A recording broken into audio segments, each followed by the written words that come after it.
Layan. Faude. Lana astensan weer na ijompo wiki.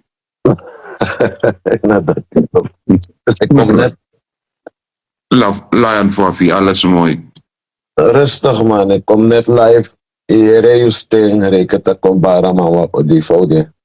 Ibo go live Lion? No. Oh. No, ik zag dat jij live was toch? Mi briti boy. Ilop Milan. Tuurlijk. Van mij normaal op jou. Van mij normaal op jou. Lion no korisma wat zijn live you sap mi lop you mi confet te da pena isab ikarmi. Apart niet op jou, dat je sabi toch? Lion if you no lop mi de bigismo sari do man die are fugado are. Maar des masa sap me toch if me no lop you. Alas no mak sabi. Ja toch. Ik greco no lop you alas ma sabi direct. Dit is not real Lion. Lion Fafi, hoe gaat het met je vrouw, hoe gaat het met die kinderen, hoe gaat het met de familie? Papa, kom, hoe lang zijn die lijst, ja? Ja, maar ik ben lang niet in je live geweest toch? Lion Fafi, alles aan cool Lion. Ja man, zeker. Want gisteren zag ik dat in Suriname hadden jullie feestje, no? Met Sisterhood. No, was hier zo in Amsterdam. 3-jarig bestaan. Was je plek Nasrana desma bedien wa kukuru? Ja, klopt, maar het was hier in Amsterdam. Het was in Amsterdam? Nee. Maar dan niet verdwaal, want misap, you have one groep ook toe, one eenheid Nasrana toe toch? One Sisterhood no dape. Jawel. Met suere Jimmy de Nasrana desma de wan mino shidoro si desma no velom doro si. Ja, Layan. Foka Lion. Heb je mijn post gezien, die laatste post van de afgelopen dagen? Hoe lang geleden? Want mi beg wel liever op Facebook. Gisteren zo. Eergisteren. Waarover gaat die post Lion? Over onze politieke partij REOS. Wat? Over onze politieke partij REOS. Revolutionair Economisch Onafhankelijk Suriname. Je gaat een politieke partij beginnen? Ja, ik ga me aankomen over 2 maanden inkomensrijf in Suriname. Oude biggie start. Na serieus de lijn. Ja man.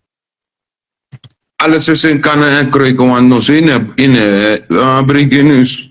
We gaan alles in kannen en kruiken nu zetten, maar onze statuten, alles is klaar. Ons campagneteam is ready. Dus we gaan naar SU komen. Wat gesprekken voeren met andere partijen ook. En kijken wat we kunnen toevoegen, toch? Dus komende verkiezing 2030 zijn jullie van de partij? Ja toch, dan stemt iedereen op REOS. Voor vernieuwing, verjonging. Dus REOS, no? Ai. Wat is revolution? Revolutionair Economisch Onafhankelijk Suriname. Oké. Onafhankelijk, ja? Onafhankelijk, ai. Want Suriname op zichzelf is afhankelijk land. Maar het komt door die partijen toch, het is niet Suriname. Suriname is soeverein, autonoom, maar die partijen die blijven vasthouden aan de plantage-eigenaren van vroeger. Ze zijn nog met hun hoofd op de plantage. Oké, Milo Bertori. Ja, maar je moet het nieuws blijven volgen, toch, Layan? Je ziet dat in het oorlog mee. Met promotie, dus zolang je er ook om promotie land privé. Ja, tuurlijk, man. Waar je member moest gaan, also toch? Laat me bij kaart dat me confelen met Karine land na waar je member de maar pota baby in batra wire baby. Ai. Is not dat ze zijn er wel mee bezig nu hoor. Een paar inheemse grote organisaties van je zijn goed bezig. Je hebt die link met Zolaan? Ja, met een aantal, maar er moeten nog meer. Hoe meer, hoe beter toch. We kunnen niet met 1 of 2 organisaties praten wat dit betreft. Oké, mooi Tori Milo Baduru. Dus SOS is aan het uitbreiden nu. Ja. Mooi Tori. Allang aan het uitbreiden toch. Allang vanaf het begin laten we proberen te laten zien dat we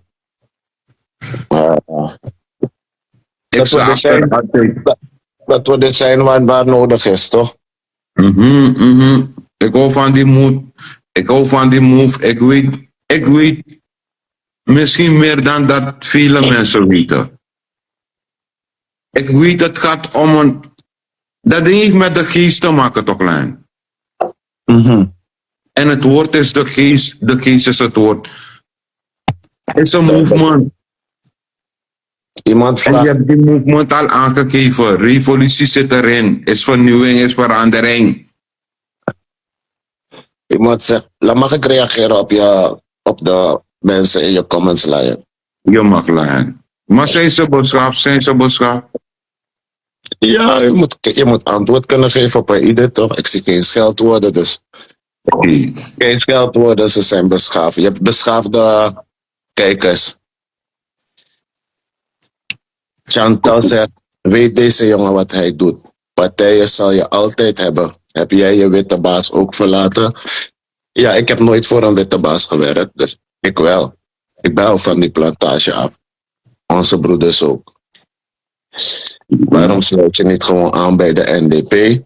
Omdat ik denk dat de ideologie die ik voor ogen heb, dat het niet meer helemaal past bij de NDP van nu. De NDP voert de andere koers, waar ik niet altijd mee eens ben. En ik denk dat onze movement genoeg power heeft om minimaal een zetel binnen te halen. Dus we moeten dat gewoon doen en dan kunnen we alsnog samenwerken, toch? En jullie hebben al een ideologie al vastgelegd op wit papier? Onze ideologie is niet zo heel veel anders dan die van Baas. We hebben natuurlijk onze wereldleiders, onze voorbeelden naast elkaar gezet. En daar de goede dingen van gepakt. En de minder goede dingen laten we aan de kant. Ja toch, dan moet het lukken. Maar ik denk dat het nodig is toch, broer. Een vernieuwing. Er moet een nieuwe partij komen in Suriname. Ook al pakken we geen zetel. Iemand moet schudden aan die boom met de vrucht toevadoen. Ja, want het is te lang zo hoe het nu gaat op deze manier, ja.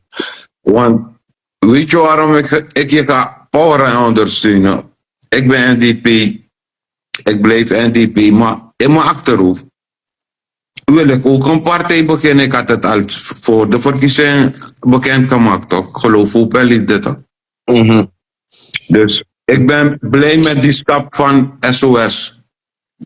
Want we hebben die oude structuren met hun programma. We kennen een heleboel zaken van hun. En we hebben ook gezien hoe mis het gaat. Ja. Snap je? Maar het komt ook, kijk, iemand typt hier. Ik ga verandering brengen in Zuid die af is van de witte man. Suriname is nog niet af van die witte man. Hier in Nederland zijn Surinamers meer af van die onderdrukken dan daar in Suriname. Jullie hebben gezien toch toen Rutte kwam, toen Rutte kwam, maar ook toen de koning kwam en de Tweede Kamervoorzitter. Iedereen was in die Boera-stemming. Totdat ze weggingen en die beslag legden op die 19 miljoen. We hebben een onderdanige houding, toch, de politieke partijen. En onze naam zegt het al, revolutionair, dat wordt direct verandering. Revolutie is iets wat per direct ingaat. Dus we zijn daar niet om te winnen. We zijn daar om verandering te brengen in het stemgedrag, maar ook in de houding van ministers of politicus richting de burgers. En onze ideologie staat ons, een deel van onze partijprogramma, verkiezingsprogramma staat op Facebook. Ze zijn nu bezig met de website. En dan komt het ook allemaal op de website. Het is nog fris. Ja, de verkiezingen zijn nog lang niet. Maar het moet nu geregeld worden, geformaliseerd, zodat we van start kunnen. Ja. Er heeft ook een aardverschuiving plaatsgevonden op media, want ik weet niet hoe ver het op waarheid is. Met die filmpjes van Benny Miranda om NDP-naam te noemen. Ik weet niet als het een politieke stunt is, ik weet het niet. Dus als Benny Miranda wordt aangenomen binnen de NDP, mag je ook een politieke partij beginnen in Suriname. Je hebt alle recht, toch? Iedereen mag een politieke partij beginnen. Oké. Jij mag ook. Dat is democratie. Nou, je moet het geld hebben om het op te richten. Daarover en die sponsors hebben. Je moet sponsoren hebben. Je hebt je aanhang nodig om te mobiliseren. Dus ja, toch. En ik zeg je eerlijk, er zijn inderdaad bijna 110 partijen in Suriname, maar geen een van ze hoor ik ze iets zeggen van AI. De enige is Palu, die ik echt hoor praten over dekoloniseren. De rest is nog steeds bezig met banden aanhalen met VN en EU en noem maar op. Nee, Joko? Nee, Joko, want arreten sa trompe koersen. Na ex-kolonisator ritme aan mijn koersen. En mino, def kontron slavin de ma tempo. Mano, slavere. Niet facile met voeren, met roof, met dogri. Met dogri? Ik meen, Joko, toch, mina schoot met dogri, toch, mano, een slaaf, mano, bobo. Mine, te order. Je van mij zoet de peri, ja, tapa boku is na NDP, dat samsa. Te me bandela, woord me bandela. Ja, kijk. Weet je wat het is? Je hebt bruggenbouwers, hè? Je hebt een oude generatie leiders. We willen alles voor zichzelf houden. Hun houden niet van vernieuwing en verjonging, want ze denken van, allemaal last positie. Maar je hebt ook ouderen die wel begrijpen van, het is nu echt niet meer de tijd voor de klassieke partijen. De enige partij die nog een beetje daar staat is de NDP. Voor de rest is alles al uitgespuugd. Maar ook de NDP heeft last van een smet op hun naam. En ik heb het idee dat de meeste mensen op NDP momenteel stemmen of in de toekomst zullen stemmen, omdat er geen alternatief is. Dus ik ga je eerlijk zeggen, Len. Ik had NDP gezegd tijdens de regime van Desiree Delano Bouterse. Had Bouta een jeugdparlement ingesteld en opgericht. Klopt. Is geen grap wat ik zeg. Ja, jongeren, NDP, jongeren of zo, toch? Bova was leider daarvan.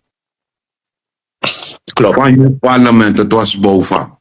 Hij is nu minister van Buitenlandse Zaken. Klopt. Wat is kan gebeuren? Bij overname van 2020 heeft Blomhoff en Bravo het systeem niet overgenomen. Snap je die storyline? Het parlement is komen te vervallen. Klopt. Het is er niet meer. Ze hebben gewoon street media gezet daarvoor in de plaats. Maar dat is geen jeugdparlement. Ik heb wel gezien dat Jamiro Pink, dat vind ik echt een jongen met een goede... Hij is jong, slim. Jongens, hij weet wat hij zegt. Hij weet hoe hij beweegt. Hij is bescheiden, hij heeft een gunfactor. Ik denk hij en Afonsua, weet ze, die vrouw toch, Afonsua?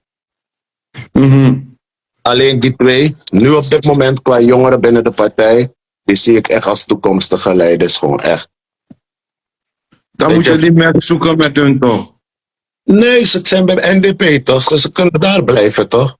Het gaat hier niet om dat we een partij starten tegen andere partijen. Het gaat erom dat er een partij is die bereid is, die betrouwbaar is.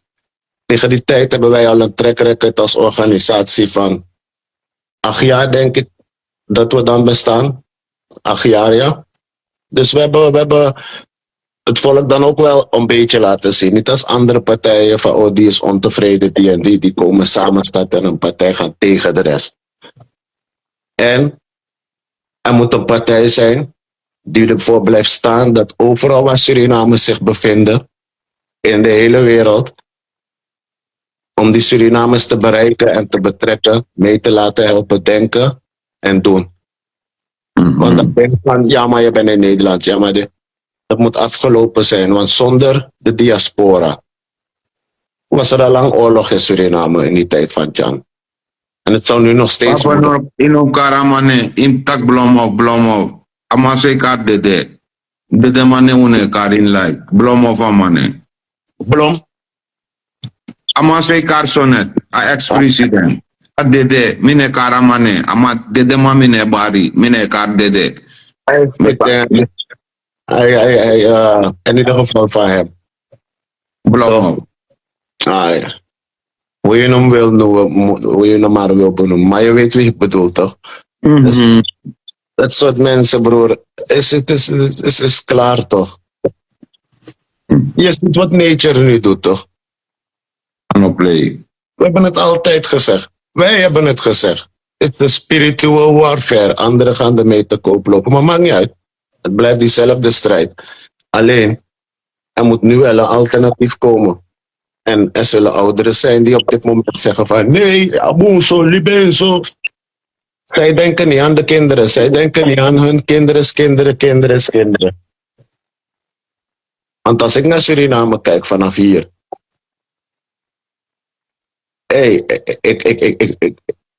Als ik geen SOS had of me had bemoeid met dit soort dingen, zou ik er naar kijken en denken, ik ga mijn geld in een ander land investeren. Hoor. Want het vertrouwen is helemaal kapot. Als je vandaag aan iemand vraagt, wil je een business doen in Suriname met me? Zeggen die mensen, no, dit. Dat is ook. Dit, dan familie die van je steelt, dan doen ze moeilijk met vergunning, dan dat, dan zus. Er is altijd iets en wij gaan het doorbreken gewoon van luister, we gaan met al die Surinamers dat land bouwen, want als we goed zijn om 2 miljard per jaar via cambio's naar Suriname, naar familieleden te sturen, dan zullen we ook een land opbouwen. Oké, mooi Tori. Ja toch, want dan zijn we goed. Spitsen zijn die live Spits heeft gereageerd. Spits zegt, street media heeft niets te doen met jeugdparlement. Geef goede informatie. Jeugdparlement heeft grote leiders voorgebracht. We denken aan Bova, Sampi. Bova is geen grote leider. Bova heeft 500 stemmen gekregen. En nog vele anderen. Een grote leider. Als iemand met zoveel verstand van politiek dat een grote leider noemt, als hij wegstapt bij de NDP, wie volgt hem dan? Ik heb meer volgers dan hem. Dan ben ik een grote leider. Je valt weg, Lijn. Ik zeg, als iemand een grote leider is, toch? Laten we zeggen, die man is met 500 stemmen is hij minister van Buitenlandse Zaken geworden. Is dat een grote leider? Misschien voor jou niet, maar voor anderen wel. Nee, maar gewoon algemeen. Nee, gewoon algemeen. Alleen leider nog een president er. Een leider wordt niet opgestemd. Een leider is een natuurlijke leider voor mij. Niet omdat hij gestudeerd heeft, een leider. Want als hij weggaat bij de NDP, weet ik zeker dat niemand hem meer volgt. Een leider geeft leiding aan een land, aan een republiek. Richting. Snap je? Snap je? Een leider is niet gewoon van, ik heb 500 stemmen. En dan ben je een groot leider. No. Hij heeft nog een lange weg te gaan. En hij loopt nu al langs zijn schoenen. Maar hij moet gewoon zijn weg blijven bewandelen. Zijn ogen en oren goed open houden. En weten door wie hij zich laat informeren. Dus met tegen eerlijk. Zie dat de man liever het parlement. Ayugo sterk achteruit naar Suriname. En het berust op pure waarheid. Er is niks voor de jeugd. Mensen praten. Ik wil, als Spits hier is, heb ik nog een vraag voor hem. Is er al vastgesteld dat de werkzaamheden in de olie-industrie, dat die naar Surinamers gaan? Is er al vastgesteld in de wet dat er een baangarantie is voor die jongeren daar, in die olie-industrie? Want we praten over Ghana en noem maar op.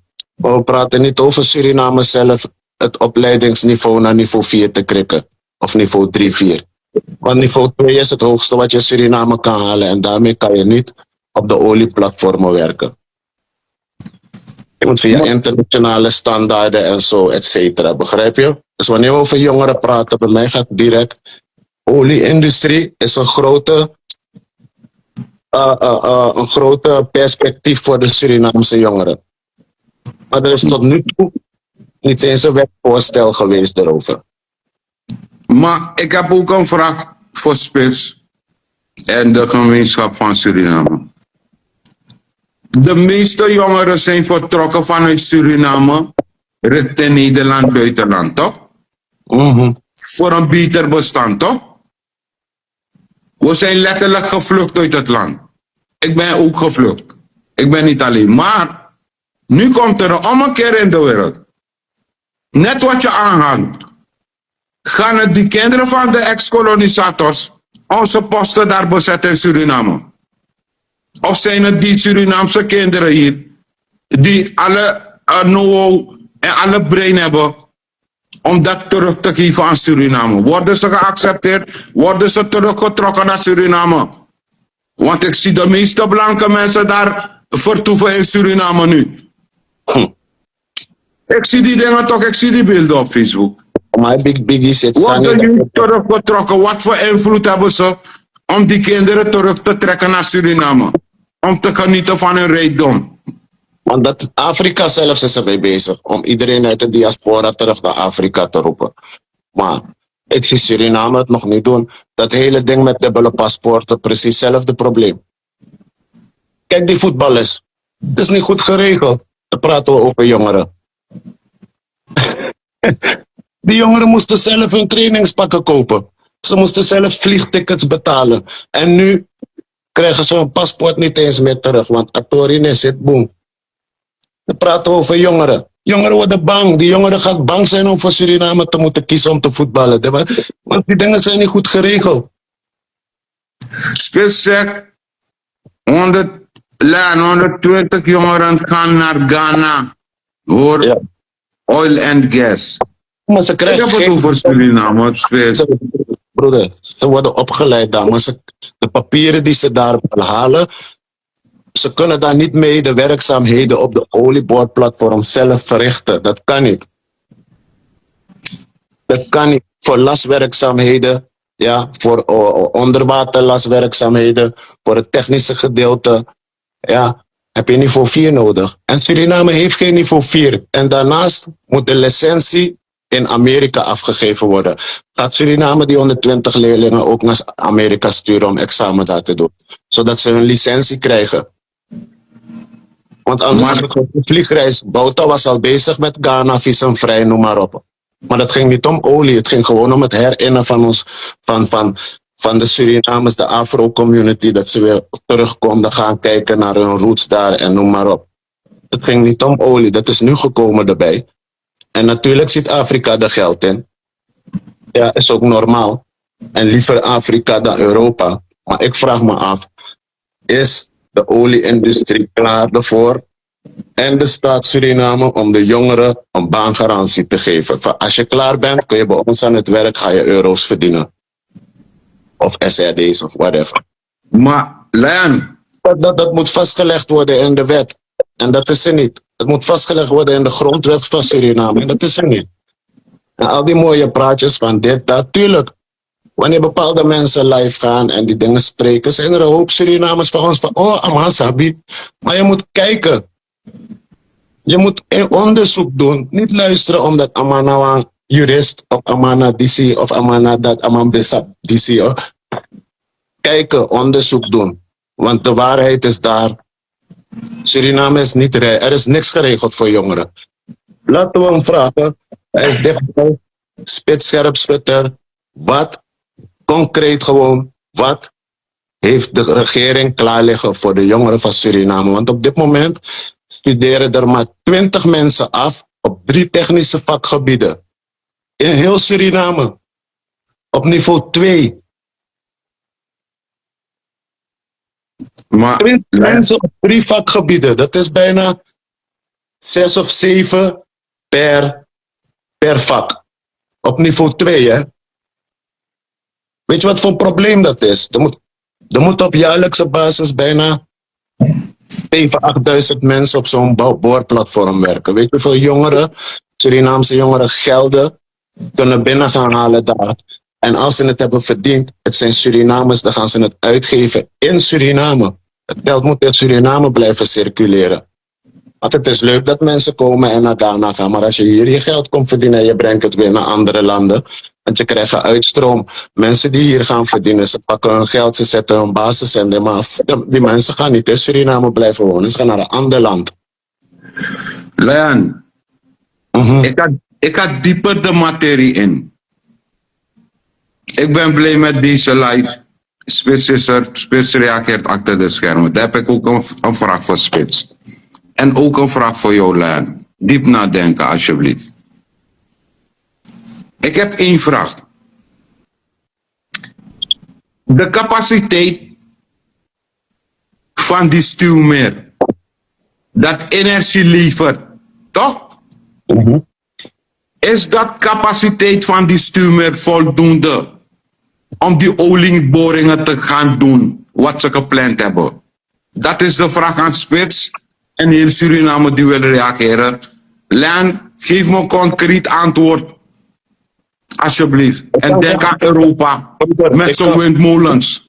Ik zou graag antwoord willen geven, maar ik heb hier geen kaas van gegeten. Dus ik ga niet kunnen zeggen van ja of nee. Weet je, dat moeten andere mensen moet ik dat overlaten, maar ik weet het niet. Nou, maar ik heb wel kaas van gegeten. Daarom kaart ik het aan toch.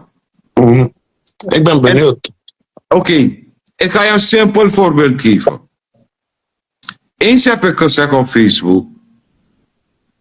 Punt 58 die mannen gepand hadden voor 1,9 miljard, 8 miljard, wat Spits heeft gezegd, ook in een live. Ik heb het gezegd. Ik ga het weer herhalen.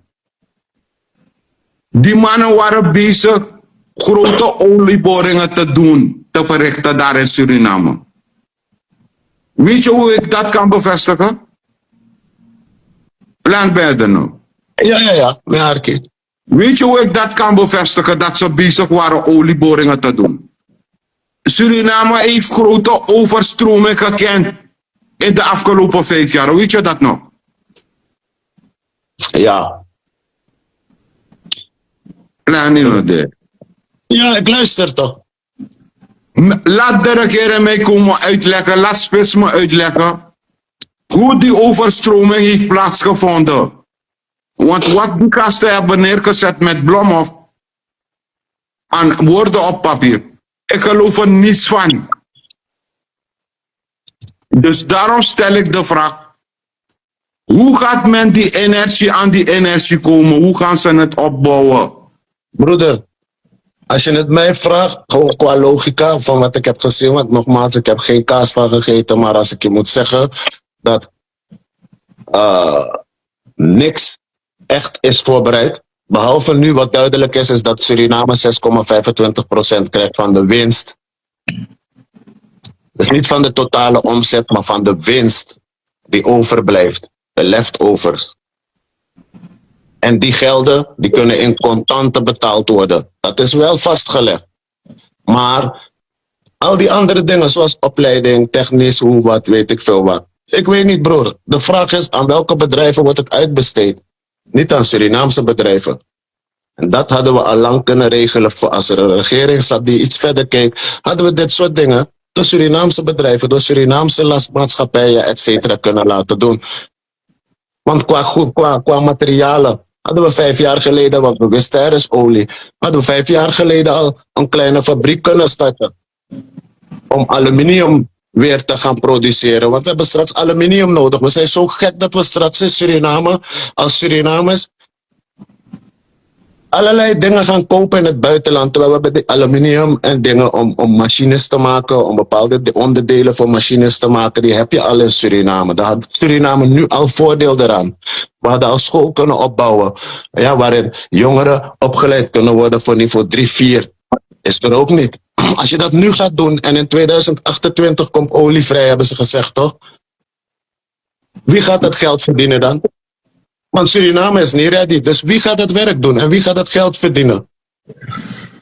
We gaan percentages krijgen toch? We hebben die machines niet in ons bezitland. Bro, dan moet je ze opleiden, maar die oude politieke partijen willen niet naar jongeren kijken. Toch als ze 5 jaar geleden waren begonnen met een jongen van 15. Al was het in de gevangenis.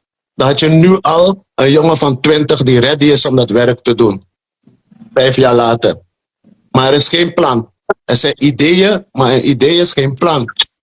En daarom komt Reos, of men wil of niet. Maar we gaan daar in het parlement onze stem laten horen. Ja, want het kan niet zo zijn. Hoe lang weten we van die olie? Niet eens een steen is gelegd voor ons korrel. Dat wil je maar zeggen is per ongeluk. Het lijkt doelgericht. Want die 6,25% is wel op papier. En hoe het uitbetaald kan worden. Lion, ik zie een comment hiervan. Dus mensen brengen me dichter bij die vraagstelling toch. Lieve dames, veel boorplatformen wekken hun eigen stroom op door gas te verbranden. Dat wist ik niet. Is een mooi, dus dit is een mooie feedback. Dus Maar bro, ik heb toch ook ik praat over die waterkrachtcentrale toch? Maar nu zegt, lieve dame, veel boorplatformen wekken hun eigen stroom op door gas te verbranden. Klopt. Eh? Ja, je ziet het ook vaak op die olieboorplatformen, toch? Die pijp met vuur eruit en zo. Oké. Dus, nu pas is het toch, dus daarom willen we worden naar een discussie toch? Dat kunnen we van elkaar leren toch? En heel zacht en beschermde. Hoe ze het zo zegt, ja, lijkt het me ook logisch. Want het lijkt me sterk dat je een kabel van daar naar daar gaat leggen om op die boorplatform te werken. Snap je? Dus het lijkt me logisch dat daar een transformator is die voor stroom zorgt. Dus, nu pas dus dat. Als ik niet weet, kom ik praten toch? Daarom kom ik praten toch? Omdat ik wil weten toch? Want plotseling begon ik te denken aan Iran en Irak. Hoe wekken die mannen hun energie op? Maar niet door waterkrachtcentrales. Dus, net wat lieve dame heeft gezegd. Men verbrandt. Dus, milo beantwoord je Molisa Tori Bakare. Wat er? Laat je op tent op. Het idee, inderdaad, wat Pac-Man hier zegt. Buitenlanders gaan dat werk doen. En welk risico loop je daarmee? Dat het geld wat verdiend wordt in die oliebranche, wordt verdiend in Suriname. Maar de machara money de kondre, want ze zijn geen Surinamers. En de kracht van een land moet zijn dat het geld in het land blijft circuleren. Dat begint al in je gezin. Daarom zijn onze mensen slecht overal vertegenwoordigd, want we kunnen geen geld binnen onze community laten circuleren. Niet eens in onze familie. We gaan klagen om een broodje bij een nicht te gaan kopen die een broodjeszaak heeft. Maar bij Ahmed, bij die kebabzaak, klagen we niet. Of die kip gewassen is of niet, of die pizza niet gedraaid is op een hand zonder handschoen. Weet je? En nu zie je dat, ik weet niet als Spits al ondertussen antwoord heeft gegeven hoor, want ik kan hem niet lezen. Maar over of Suriname voldoende op dat gebied is voorbereid. Want over 2 jaar is het al zover. 2028 toch? Dus waar is die wetsvoorstel om die baangarantie voor die jongeren neer te zetten? Want zo motiveren we geen jongeren om in Suriname te blijven en hun geld te gaan verdienen daar. Wil je mensen motiveren en betrekken, ga je het anders moeten doen. Maar ik heb het geadviseerd. We hebben het ver gebracht. We hebben gesproken tot aan minister van Onderwijs en noem maar op. Maar ik persoonlijk heb gezien van nou, we gaan dit zelf moeten doen. Wij als Surinamers gaan het zelf moeten doen. 2030 gaan we die ketting doorbreken. Om maar te blijven schreeuwen. Langti moet dit doen. We gaan het zelf doen. Want wij zetten die mensen daar niet. Wij stemmen onze mensen. Wij mobiliseren mensen. Al heb ik geen stemrecht. Wij mobiliseren mensen om te stemmen. Lion, jij ook. 100. We worden niet gezien. Maar als het heet wordt in Suriname, dan worden we wel gezien. Snap je? Ik ben voor de jongeren. Dus Ik heb als- gesproken over een jeugdparlement. Het is niet overgenomen. Het is niet doorgevoerd. Dus Bouta heeft zijn tijd verspild. Daarover praat ik. Bouta heeft zijn tijd niet verspild. Hij heeft een zaadje geplant, maar hij heeft meerdere zaadjes geplant. Hij heeft niet maar eentje geplant. Hij heeft niet alleen over NDP gesproken. Hij heeft ook zaadjes geplant in mensen buiten NDP. Daar moet NDP voor water. Laan, alles dat een Iemand als- goed project achter zich heeft. Het is revolutie. Je kan revolutie terugvinden in het beleid, in die ideologie. Laten we ervoor gaan. Dan krijgt NDP een zwaardere kaliber.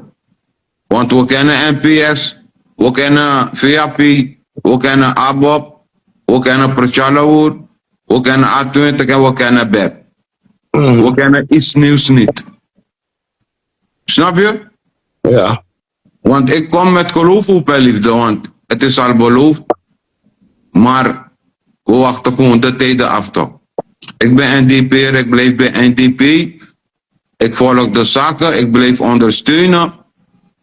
Maar als er een nieuwe beweging op komst is, dat in voordelen zit van onze jeugd hier in het buitenland, De die NDP terug kunnen gaan naar Suriname om een beter leven te leiden, wil ik wel ervoor gaan toch. Broeder, de NDP gaat dit zelf ondersteunen, want ze kunnen beter met ons werken dan met A20 of wie dan ook daar. Met Jokoe, 100%. niet te vertrouwen, vriend.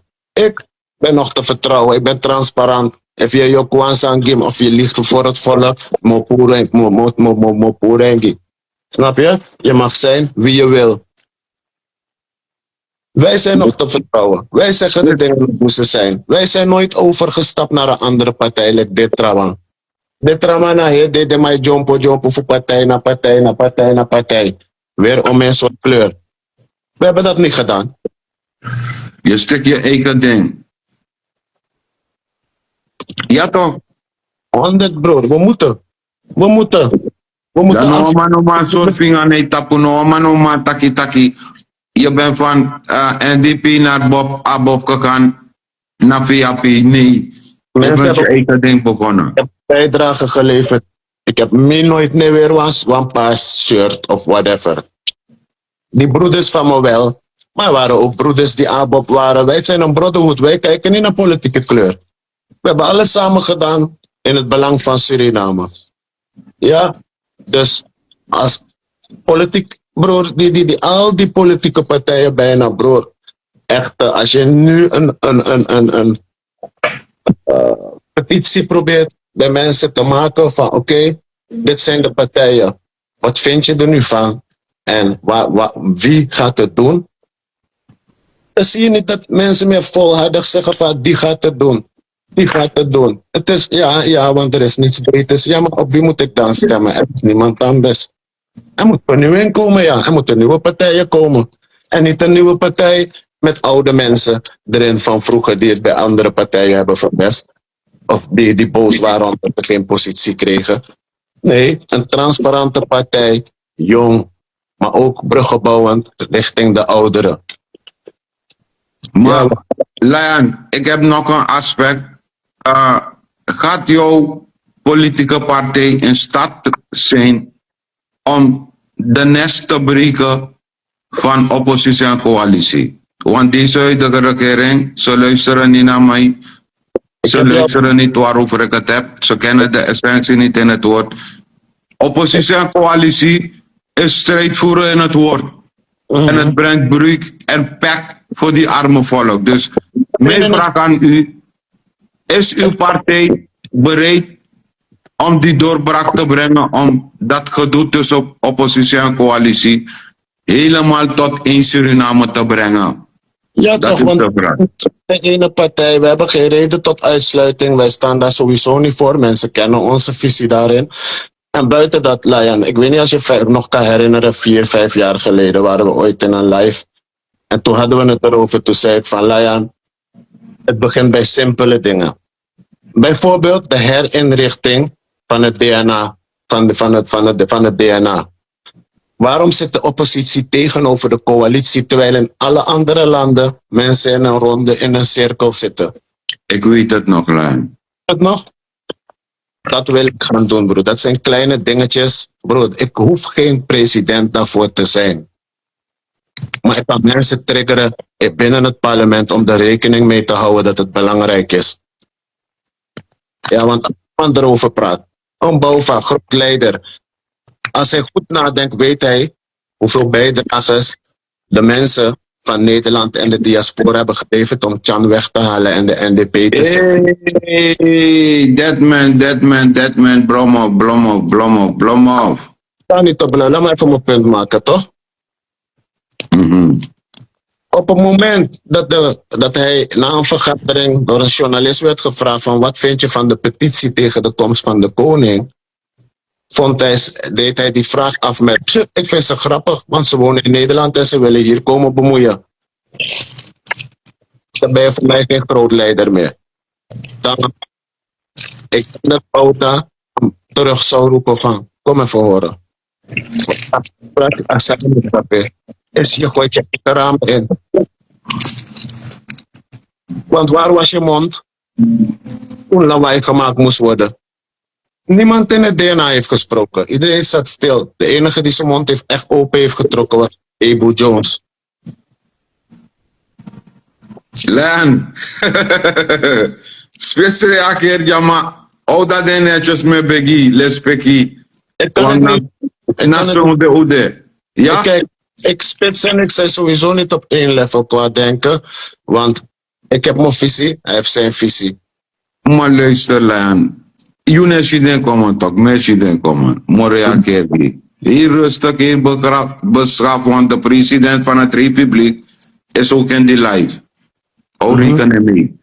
Heel de regering zit te kijken. Spits in die live. Met alle respect, Spits zegt, Len, noem ik Amakori.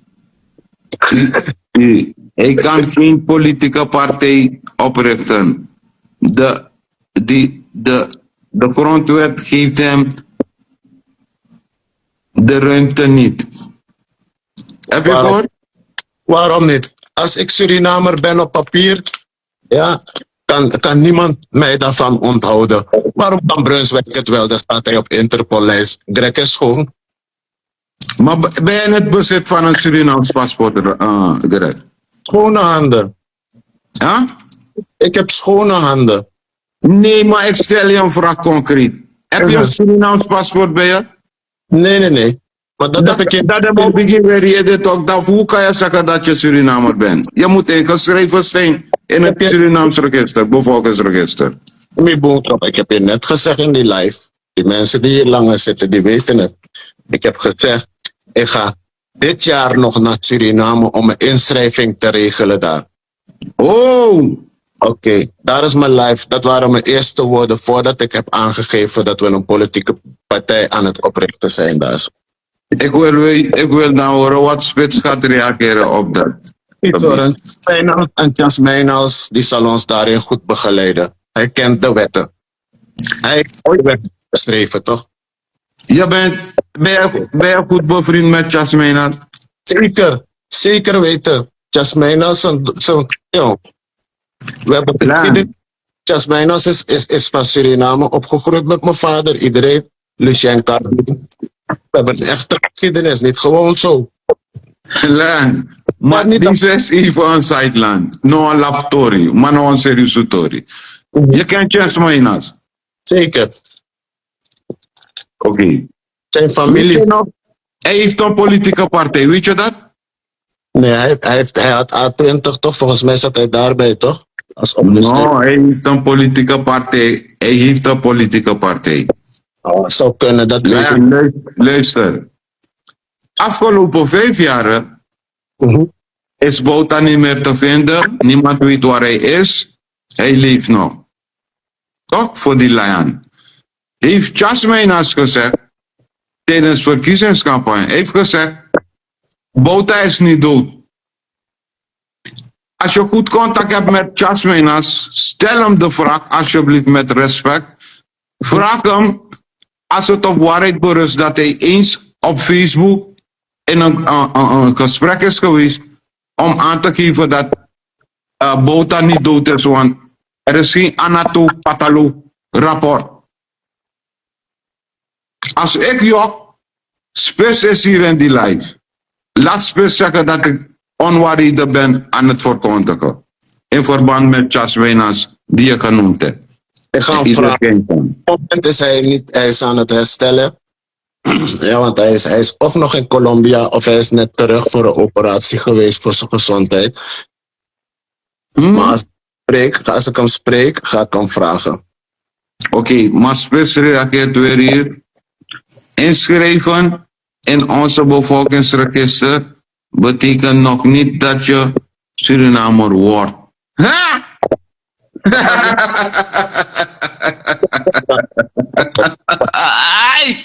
Len, je moet niet boos zijn, alsjeblieft. Want de mijn man die tak je wil liep NDP, mi volk kan je doen. De man tak je los NDP je wil. Hij zat de mij sorry. Oké, maar je redt ja. Spits schrijf hier. Arki, even. Wacht, ik kom niet zo komen, Len, Spits tak je. Inschrijven in onze bevolkingsregister. Betekent nog niet dat je Surinamer wordt. Len, reageer koora lijspank. Geen ongepaste termen, lief zijn. Toch, mijn pika man, toch. Je hebt die vraag 2 keer voorgelezen. Mijn piki zo toch. Broeder, ik hoef... Maar heb je verstaan wat ik heb gelezen? Ja, jongen. Tuurlijk heb ik geluisterd. Al de eerste keer, het was niet nodig. Broeder, om Suriname te zijn, ja, je bent het of je bent het niet. Begrijp je? Ik hoef geen papier daarvoor te hebben. En ik kan een partij oprichten, dan moet ik iemand anders naar voren schuiven. Malayan. Toch? Meyoku? Arkisamotegi. Wat specifiek geschreven? Ja, is normaal. Er is een procedure, toch? En je moet 5 jaar daar ingezeten zijn. Je moet 5 jaar daar wonen. Heb ik gezegd dat ik politicus ga worden in Suriname? Of heb ik gezegd ik ga een partij oprichten daar? Jij kan ook een partij daar oprichten. Broer, ik heb een organisatie in Suriname, toch SOS. Ben ik in Suriname? Sterker nog, toen ik het opleven heb gericht, stond ik op de lijst van ongewenst verklaard. En ik heb het toch opgericht. Dus ik ben al in Suriname. Zolang men SOS ziet, zijn wij in Suriname. Dat is het probleem niet. Een politieke partij kan jij ook oprichten. Geloof, hoop en liefde. Als je mensen hebt in Suriname, je kan ze samenbrengen. Je legt je visie neer. Is het let's go. Maar broer, vele mensen zijn boos. Omdat, weet je waarom? En of passie, maar vele mensen. Die jongensdroom. Die het voor hun in hun ogen is, toch? Om een groep te hebben dat je kan mobiliseren. Dat je een platform hebt, gehoord wordt en waar mensen rekening mee houden tot in het parlement. Terwijl ze niet eens bij KVK staan ingeschreven of KKF. Dat is die power. En velen kunnen dat niet hebben. Er zijn genoeg mensen hier die daarop zitten, vroeger misschien een droom hadden van ja, dit, dat. Maar ze hebben niet. En om in de politiek te zijn, moet je wel. Toen ik de NDP ging helpen, waren we ook hier in Suriname. Maar dankzij mij werden er toch stokken, t-shirts, alles en vlaggen opgehangen en noem maar op, toch mede. Want toen hebben me gevraagd, toch hoeveel bussen kan je vullen? En ik kan bussen vullen. Dat is al 1. Om Asiana op te ruimen daar zo, die troep, hebben we geen paspoorten nodig gehad. Ik hoefde geen Suriname te zijn, ik was niet daar, het was niet nodig. Om een politieke partij op te richten, precies zo. Dus het is een kinderachtige takkie voor iemand met zoveel. Je weet toch, een plaats dat hij zegt van, hey, ita kwansanda peyon over olie. En of Suriname, gaat hij praten, je wordt geen Suriname, dan word ik geen Surinamer. Is niet erg. Zolang ik van Plantage Honorable ben ik Surinamer. Gaat Suriname me zien, horen, ruiken, voelen. En ze gaan onze ontwikkelingen ook zien. Want om business te starten in Suriname, ook niet in Suriname te zijn. Ik kan mijn mensen in mijn omgeving leren planten. Ik kan een school voor ze bouwen. Ik kan een school airco zetten en fatsoenlijke ramen. Ja, we kunnen genoeg dingen doen zonder inmenging van politiek. Dus het hele stukje van, eigenlijk wat hij zegt is, als jij naar Suriname komt, wasukuf tapengi, doe dat. Jullie gaan me nog groter maken. Maar hij no mobrikatur dis, maar dat heeft me geraakt. Is geen zwaar. Wat specifiek geschreven in die lijn. Het heeft me diep geraakt, ik zweer het je. Weet je waarom? Weet je waarom? Luisterlaan. Na fatori toch daarom, menela fu. Omdat ik Arkilaan. Isap mi vira wortu. Amantak om nog Surinamer te worden. Maar luister, dat is nog niet zo erg. Ik kom zomaar bluffen dat ik Surinamer ben. Oh. Nee broer, je bent Surinamer, je bent meer Surinamer dan. Ik ben geen Surinamer. Als ik speciaal word, moet volgen hier op Facebook. Ben jij geen Surinamer? Niemand hier. Iedereen die geld stuurt naar Suriname uit diaspora is geen Je Surinamer. hebt die doel niet gevolgd. Laat me je rustig vertellen, Lian. Ik behandel het woord der woord op Facebook. Jullie hebben die doel niet gevolgd. Ik heb het net gezegd. Luister, Lian. Ik ben geen Surinamer. Op papier ben ik Europeaan. Dat heb ik begrepen in het woord. Dus en het heeft me diep geraakt. Ik kom zomaar Suriname ophemelen hier. Zomaar. Ik ben daar geboren, maar op papier ben ik Europeaan. Broer, dus ook al wil ik daar gaan, om een stukje grond aan te vragen, moet ik mijn paspoort inleveren, mijn Europees paspoort inleveren en 5 jaar daar aan vertoeven, om weer Surinamer te worden.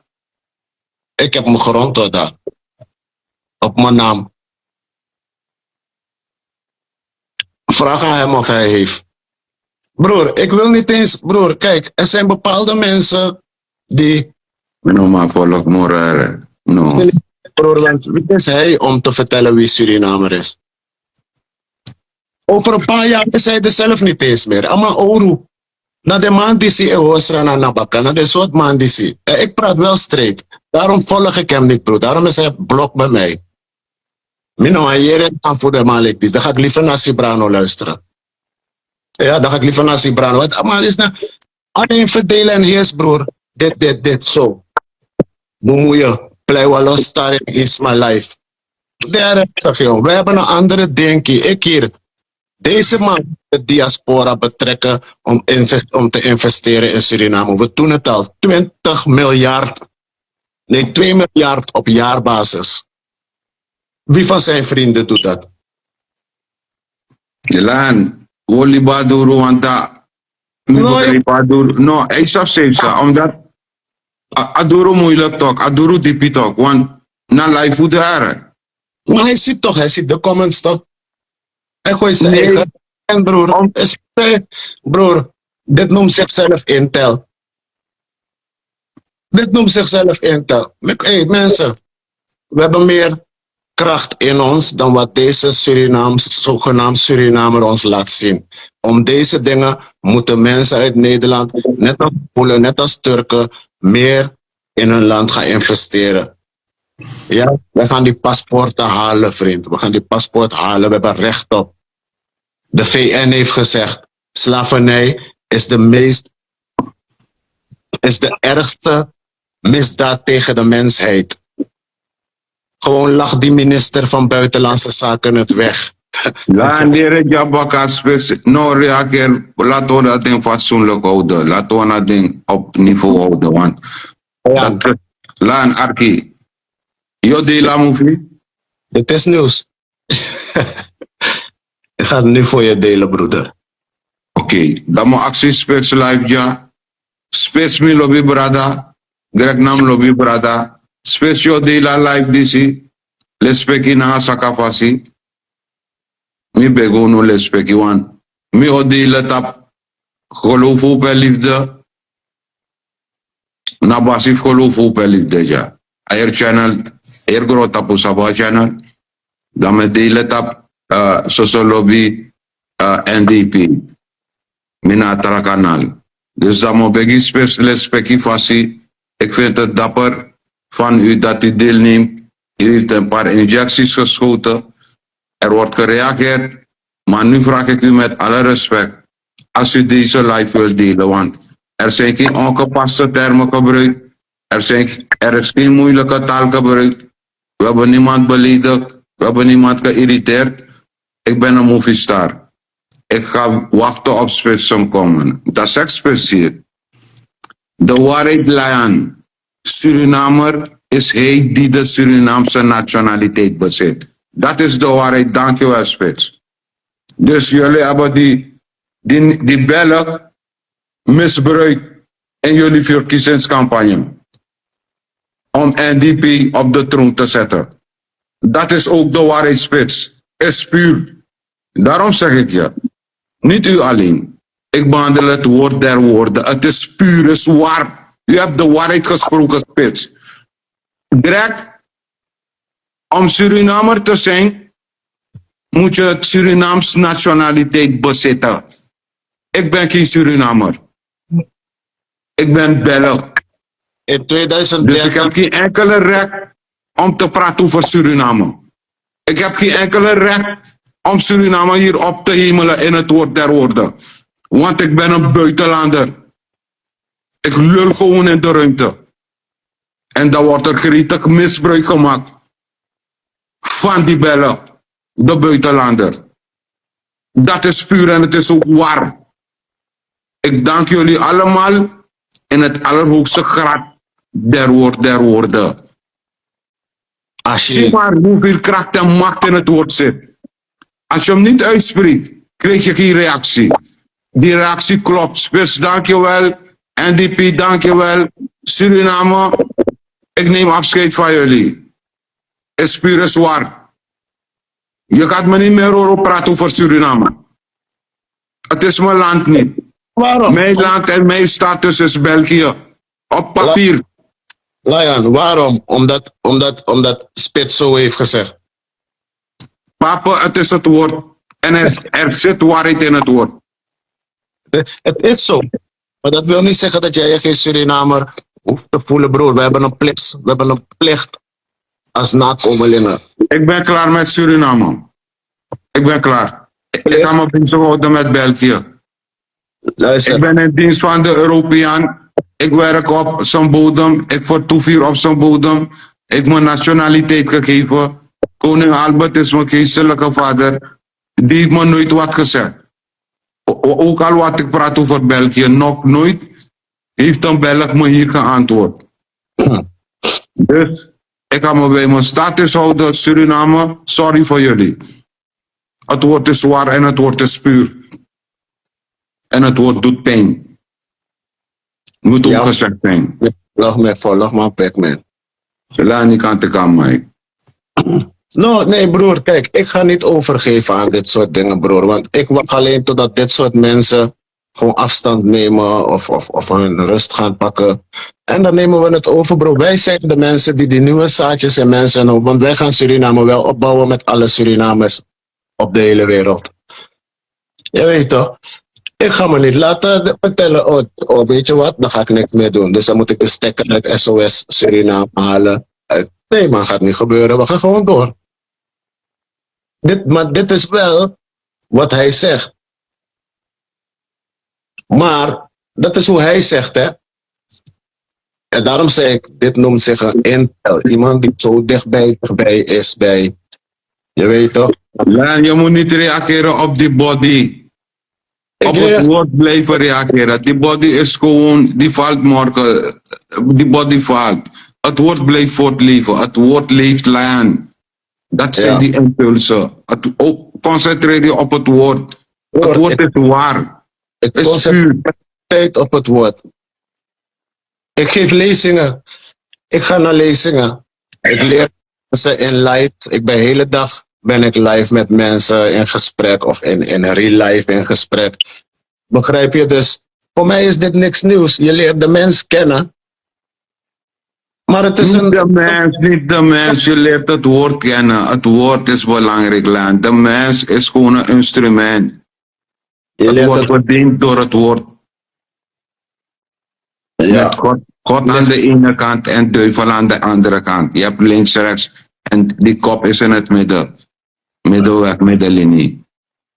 Want hieruit vloeit het woord. Uit je mond. Schedel is belangrijk. Rika soma de mij kot de maneki troe. Want de mij silek na sandi seta kino. Asan se you denk you kirane, ino ma kira san. Ino ma kira woortulaan.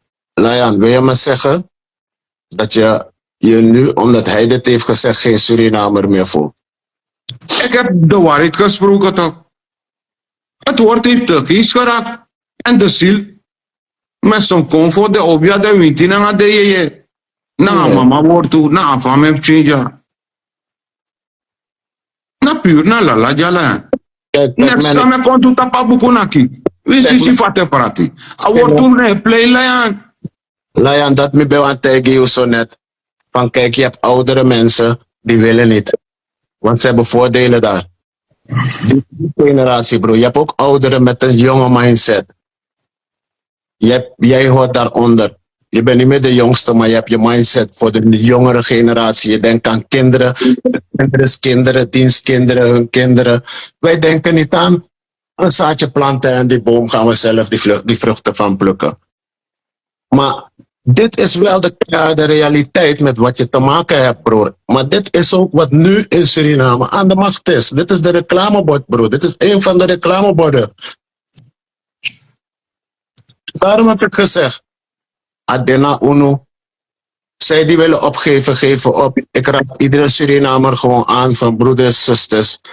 Ja, zet jezelf over die ego heen. Ja, want Suriname heeft ons keihard nodig. Het roept ons. In het volkslied.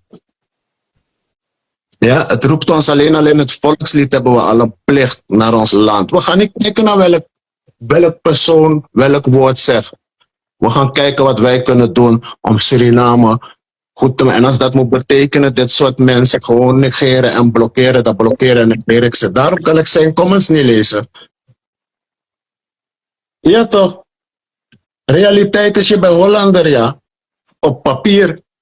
Hé broer, papier verbrandt hoor broer. Ik ga je eerlijk zeggen, mijn DNA komt niemand tussen. Ik weet precies wat ik ben. Ik ben meer dan Surinamer, maar dat is een andere discussie.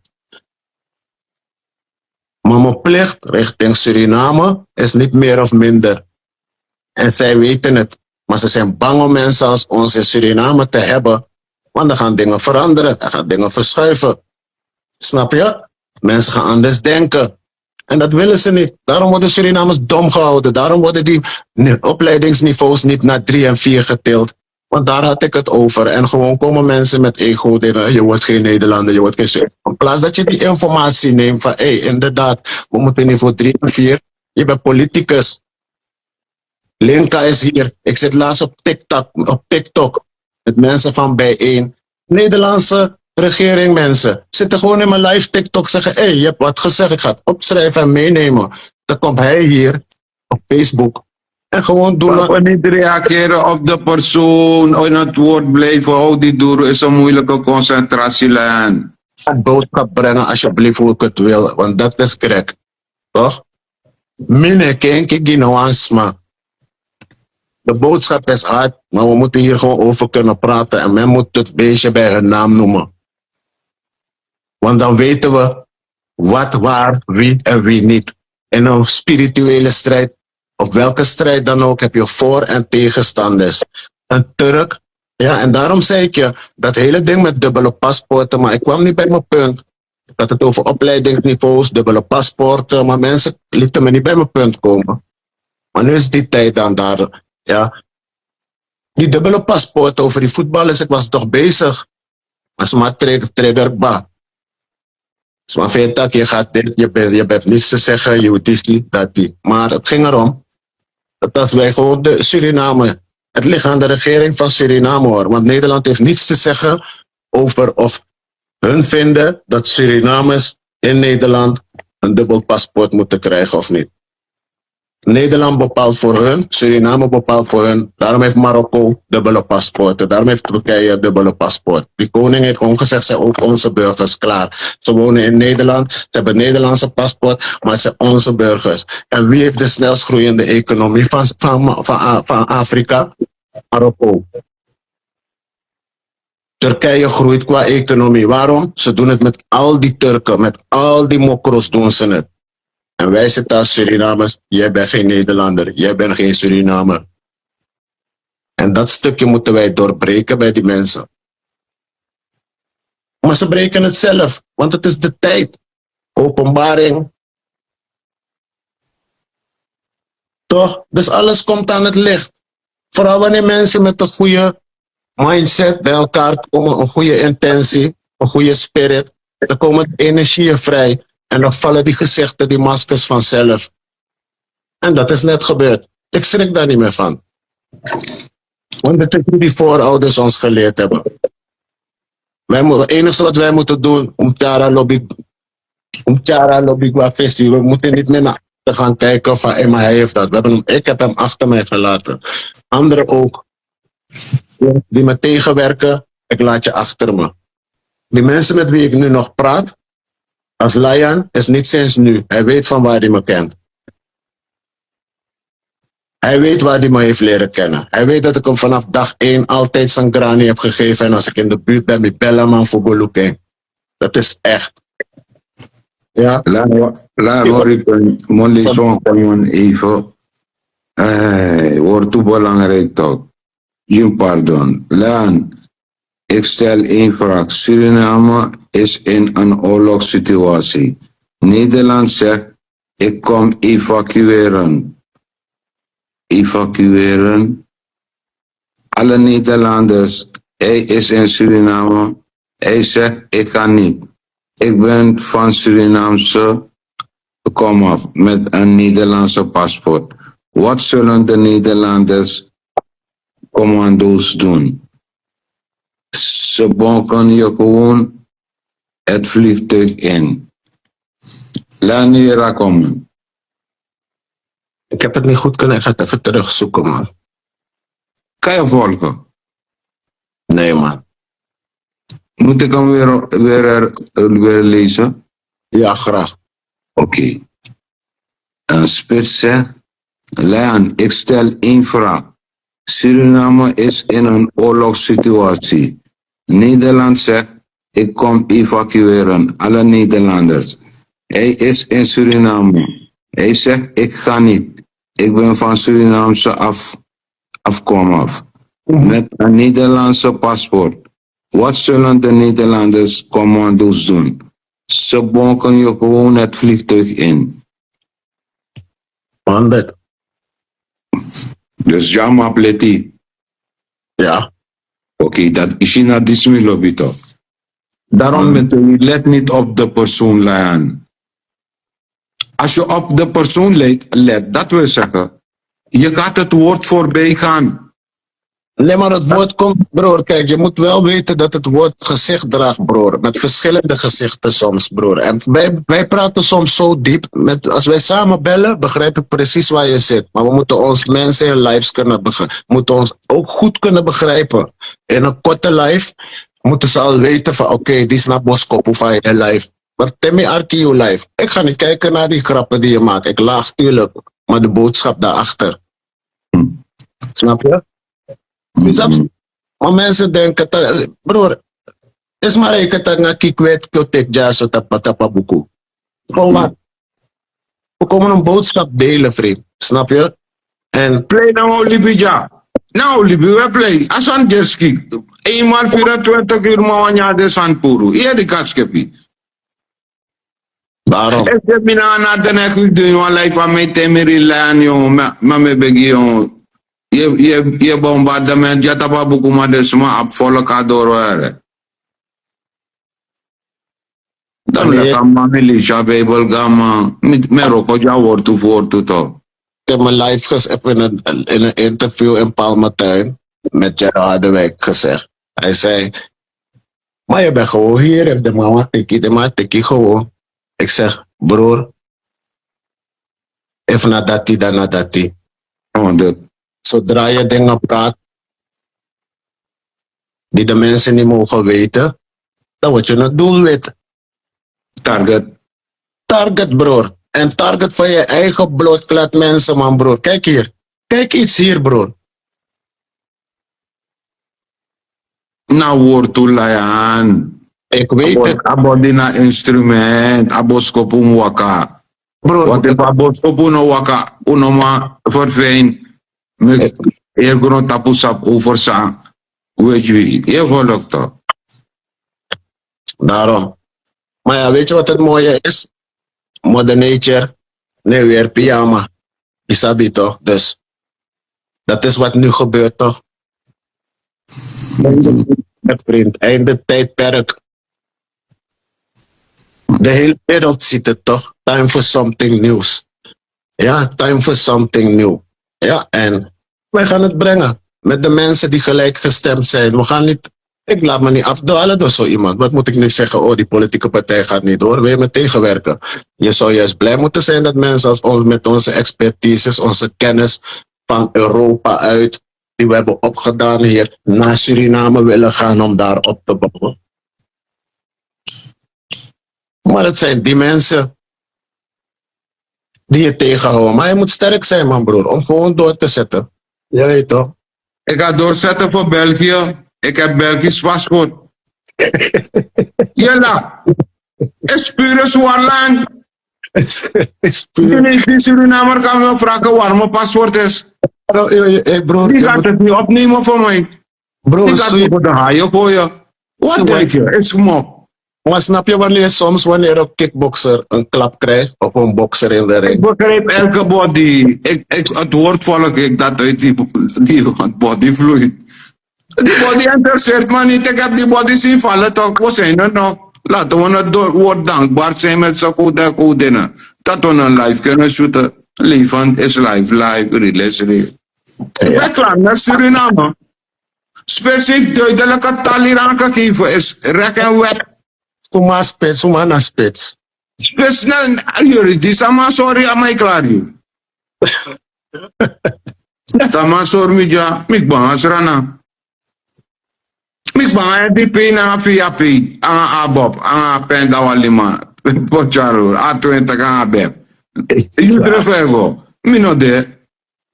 Mina ba passport fugo join niet. So man, mi play join NDP, jamina no ware. Dat me go met foto aan bouta vrouw dape. 600 miljoen luka foto. NDP hebben we niet. Met misbruik qua buitenlander bellen. Zweven harde reset nodig, een harde reset nodig. Begrijp je? Papa Bouta heeft iets moois achtergelaten, broeder. En het mooie is dat... En ik Bouta temi tak juna zomaar je lekker tak je iemand rana. Bas kan aspest toch. Amatak wansami lop de pasartje via. Zo misbruik. Michel Sablok ballet die tak ze hebben misbruik van je gemaakt. Je ziet nou hoor toebaka. Nou, ze hebben gebruik gemaakt, gebruik. Nee, misbruik. Daarom den hij die money, den want die money, ten actie de money, de vrede. Je maakt misbruik voor mij. Abelk, jullie hebben die belk misbruik. NDP. En Suriname ook. Want NDP is in Suriname. Ik ben klaar met jullie. Ik ben een Belg. Ik ga in de vliegtuig voor België. Dus als ik ook moet schieten op jullie. Ik ga schieten op jullie allemaal. Exact. Hier hebben jullie. Met AK ga ik schieten. AK.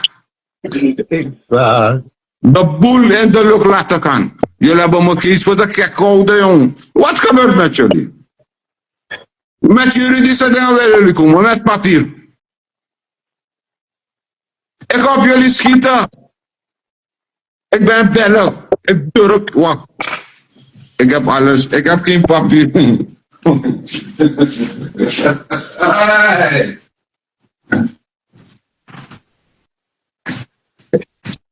Isaac. Hey, Lion. Jee, daar kijk die live uit. Kijk hier, ik ben Belg. Jans Bas is in die live. Die vlag van België begint met Afrika. Jans Bas. Toch? Die vlag van België begint met geel. Van India. Mine shigina luta pa matamoro. Las is de metegi chuchitak. Mine shibashai. Die vlakke parade van België is mijn vlag toch? Eindig met roep van Amerika. Dus ik ben geen Surinamer, ik ben een Amerikaner geboren. Oh, no, je taki. Alsjeblieft Suriname, ik ben klaar met je. Ik ben België. Ik ga over Amerika praten. Mijn laatste zoon is Jan. Zijn moeder is geboren 25 februari 1980. Patsie Wijngaarden.